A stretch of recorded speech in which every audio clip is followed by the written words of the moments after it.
Don't forget to check out and grab your copy of our 2 newly released books, Football, a Love Story, and What Did Football Teach Me? These books feature over 100 stories from current and former coaches, players, executives, and entertainers from across the football landscape, describing what got them involved in the game, what they love about it, and what life lessons the game taught them. You can find your copy or order your copy from our website at footballgameplan.com/books.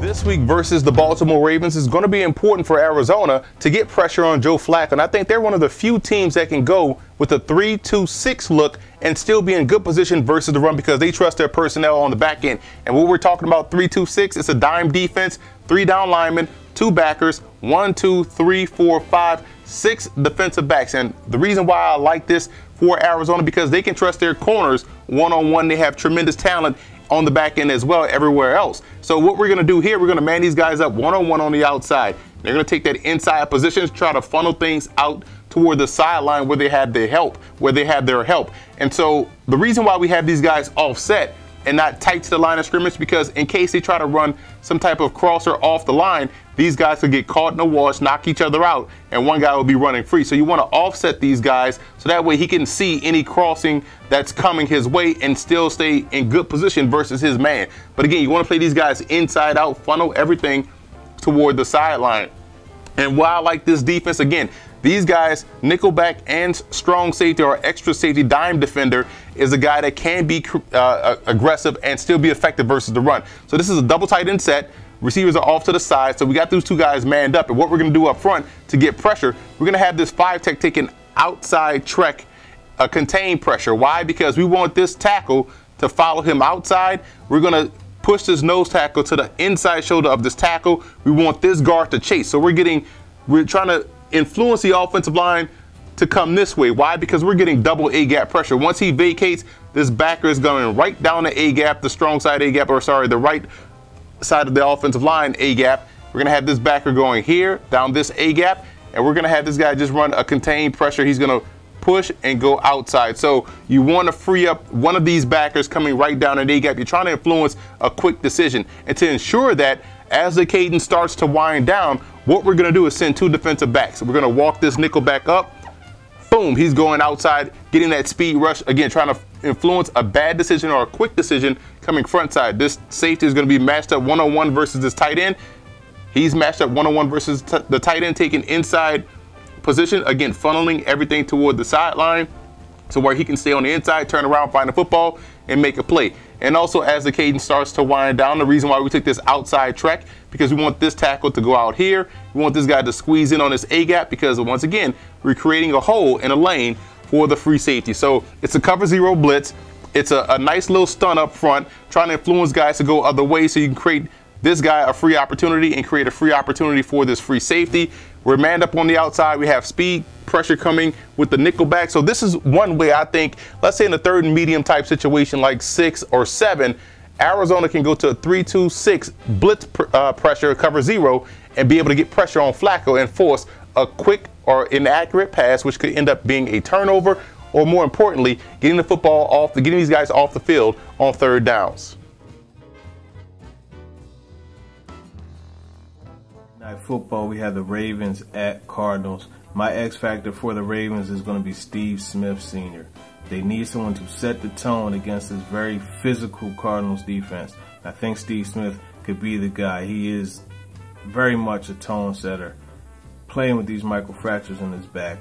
A lot of respect goes out to him. They're going to need to be able to get him going and get him going early if they want to have any chance. Like I said, they have to set this tone.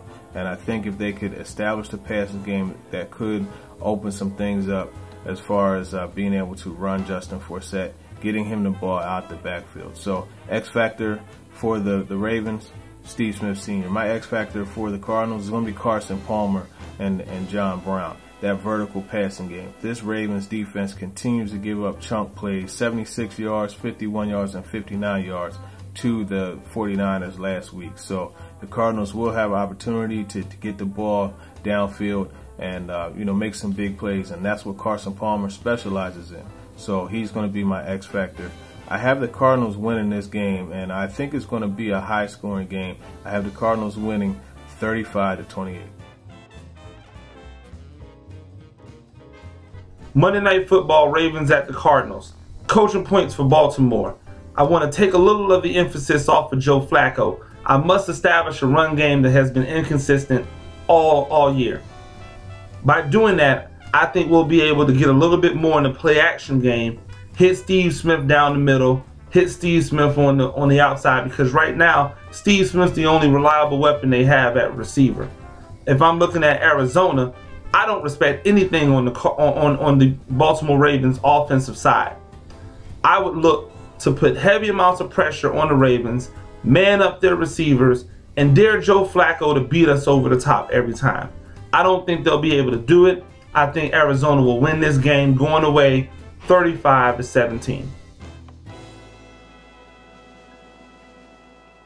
The Baltimore Ravens and the Arizona Cardinals, two teams that are predicated off a defense that the defenses have shown up some weeks and not other weeks. So for the Baltimore Ravens, what can we expect? Who do we want to start? I'm going to start Justin Forsett. The Cardinals have given up 100 yards rushing to a couple of guys this year. And I think Forsett's finding his niche in this offense, sneaking in and out of holes, and also being good in a short passing game. As far as a sit, it's going to be Joe Flacco. Flacco trying to go over the top. I think against this secondary, he'll probably end up coming down to earth more than he'll ascend, playing against the Patrick Petersons and Tyrann Matthews of the world. As far as a start for the Cardinals, I have to start Carson Palmer. Look, he was missing receivers last week. I will say that. But Carson Palmer at home is a little different than him on the road. I expect him to get back to form of what he's done this entire season. As far as a sit, it's Chris Johnson. I expect them to actually use three-headed monster at running back, and he's not going to get goal line carries when they get in close. My sleeper because of that, and also the possibility of a blowout here, is David Johnson. If you're stuck in a league, you're in a deeper league, that 14-team league, David Johnson's a good pickup. He can sneak you a touchdown this week. My final score here is the Cards, 27-14.